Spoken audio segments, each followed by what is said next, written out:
morning and welcome to Rising. We have what I think is a perfectly adequate show for you today, and we're excited to tell you all about it in just a minute. Hello, Brianna. How are you doing? I'm doing well, and you know what, Robbie? I'm doing especially well because I have been following the trend. I have been assessing patterns. I think largely that is my job, and the pattern that I've assessed is that when you make your perfectly adequate show joke, it means we're going to have a banger of a show. Ooh, I like that. You're reading the tea leaves. That's right. You're reading the psychic vibes 100%. that are out there. That's fantastic. Well, let's get right to it. Independent candidate Robert F. Kennedy Jr. is challenging Donald Trump to debate him in response to Trump dismissing RFK Jr. as unhinged and a Democrat plant. Here's RFK Jr. attending a rally in Long Island, New York on Sunday. Let's watch. And I look at the poll that Fox released this week, and I'm leading President Trump and President Biden in terms of favorability. He also had this to say. So then why am I behind? The reason I'm behind is in the voting polls, the conventional voting polls, is because so many Americans are voting out of fear. And if I have yet to talk to anybody outside of my family who says we're voting for President Biden because he's energetic and because he's got the cognitive capacity to outsmart everybody in the world.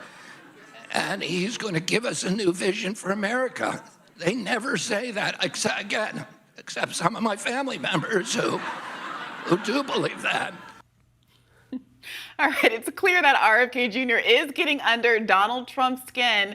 The GOP candidate attacked RFK Jr. on Friday, posting on Truth Social, quote, RFK Jr. is a Democrat plant, a radical left liberal who's been put in place in order to help crooked Joe Biden. He also added that a vote for RFK Jr. is a wasted vote. RFK Jr. responded to Trump's criticism yesterday, characterizing it as, quote, unhinged. He said, quote, when frightened men take to social media, they risk descending into vitriol, which makes them sound unhinged. President Trump's rant against me is a barely coherent barrage of wild and inaccurate claims that should best be resolved in the American tradition of presidential debate. Now, Trump's tenor follows a recent New York Times Siena College poll showing support for RFK Jr. comes at Trump's expense more so than it does at Biden's. All right, I gotta give credit where credit's due. RFK Jr.'s burn about the only people who think that Biden was funny. excited about Joe Biden are my own family members. The Kennedy clan has very notably come out on several occasions now to say that they disavow their relative RFK Jr.'s campaign and that they support Joe Biden full-throatedly. What did you make of the rest Being of that? able to kind of make fun of yourself is an underrated quality. Yes. Politicians are so sociopathic and so narcissistic and so ego-driven that right. I really actually appreciated that. Yeah, it was can you a sense of imagine levity. Trump making fun of himself?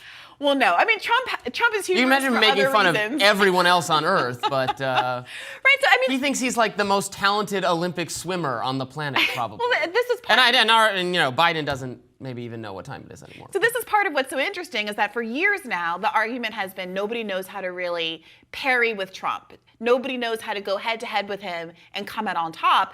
Is this evidence that perhaps RFK Jr. is the pugilist we've been looking for that can actually stand toe to toe with Donald Trump and not seem kind of weak and ineffectual? Yeah, I think it would be to the American people's tremendous benefit to have a debate between all three of these figures. Ostensibly, we're supposed to get a Trump-Biden debate. RFK Jr.'s poll numbers should have him on that stage as well if they hold. I think that would be tremendously beneficial, and I think it would be quite a contrast. I mean, RFK Jr. is the spring chicken, the young man in the contest because of the advanced age of our other candidates, and I think it would be really great to be able to hear from all of them. Trump, I do perceive that Team Trump is getting more worried about RFK Jr. drawing their voters away now than the Biden people. Obviously, the Biden people are concerned about that as well. And I think the truth is obviously that he is taking some voters from both sides and then also taking from voters who frankly would not vote for either of those two candidates. This is generally what the third party candidate does. People who are actually interested in looking outside the two-party paradigm might not have come home to either Biden or Trump. Sure, there will be some of them. But the panic over RFK Jr. on both sides is very interesting and very instructive, and I think shows you how the major party candidates feel that they are owed your vote and that they don't have to work especially hard to get it. They feel betrayed when you're not reflexively supporting the person with a D or an R next to the name, independent of whatever their platform is or whatever their vision is or whatever they're doing. They absolutely think it's owed to them, and they want to do things like maybe, give extra scrutiny for all those ballot signatures he's collecting to actually appear in the states. Let's make sure we deploy the full resources of our legal teams against him, as Joe Biden's team is certainly doing. Now, on the question of a debate, I want to keep reading from that RFK Jr. quote, because I think he tees up a lot of issues that really demonstrate why it's so important for the American public to get the debate. Substantive issues that, frankly, Donald Trump has not been squarely pressed on because he largely does more friendly, conservative press interviews or liberal interviews where people are so kind of bad faith and overly focused on these democracy points. They don't ask him about the agenda items that his own base actually care about. So this is what RFK Jr. went on to say. He said, President Trump, who has proven himself the most adept debater in modern American political history, should not be panicked to meet me on that stage. He's like, hey, you're actually good at this. Don't be scared. He goes on to say, to preview my arguments, I will show how President Trump betrayed the hopes of his most sincere followers. He promised to end the Ukraine war and then colluded with Speaker Johnson and President Biden to fund it. He let Big Pharma and his corrupt bureaucrats run roughshod over him as president. He promised to cut the deficit and ran up the biggest debt in history. He promised to run the government like a business and then close down our businesses. He promised to drain the swamp and then filled his administration with swamp creatures. He promised to protect our rights and then torpedoed the Constitution.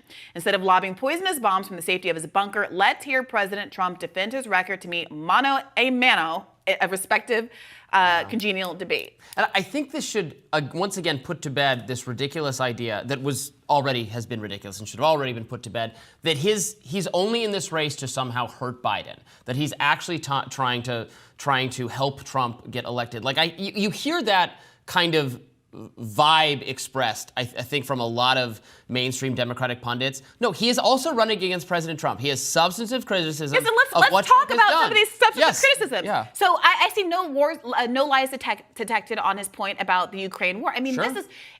I think it's useful to have RFK Jr. in this race, if only for this reason. I have seen people on the left, I've seen people like Michael Tracy beating the gong for over a week now about why aren't any conservative establishment media figures willing to critique Donald Trump from bear-hugging Mike Johnson as he betrays the MAGA base on this foreign aid funding.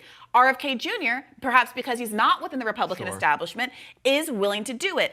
He is absolutely right about Donald Trump running up the deficit with a tax cut that 80% of 80 cents on every dollar of which, or some figure very close to that, went to the top 1% of Americans. And this has been a Democratic talking point for years that is 100% true. And the response from conservatives have been just to give up caring about deficit spending. They just decided we're not going to be deficit hawks anymore because Donald Trump made it basically impossible for them to do. But is what the tastemakers in the Republican Party think about that the same as what the Republican base thinks about that? I mean, the base and is RFK Jr. the only one who's willing to carry that banner consistently for the base? The Republican base, unfortunately, is very accustomed, I think, to betrayal on talk of runaway government spending and deficits, and then it doesn't matter. Then the Republican administration comes in and spends even more than their predecessor, and that is not a new betrayal. But I absolutely agree with you, particularly on Ukraine spending, on FISA, on all of these things where Donald Trump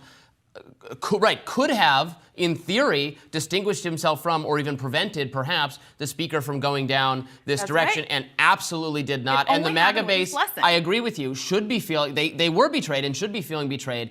And they do, in fact, have a vessel to channel that sense of betrayal in the person of RFK Jr. So I think it's very smart for him to talk about. And then we didn't even get to the hitting Trump on his COVID policies. That's something that has really faded from the headlines of late. But remember, that is how RFK Jr. got a lot of kind of political capital over the course of the last few years, is, again, being the bannerman for that issue. He said specifically, he blamed Trump. Again, this has been framed as a Democrat versus Republican thing, but he blamed Trump for promising to run the government like a business and then closing down our businesses. It's a subtle little COVID dig, but I don't know any other way to interpret that other than you are, Donald Trump, responsible for some of the shutdown policies that have become controversial. He is vulnerable on that with conservatives. I mean, that was the high watermark of Ron DeSantis' efforts when he was at a time when he was pulling somewhat within striking distance very early on before everybody else got in, and then all the legal matters facing Trump made the MAGA people really feel like they had to rally to Trump no matter what.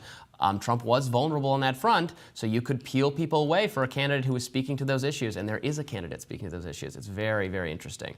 We will continue to follow that. I have a radar up next.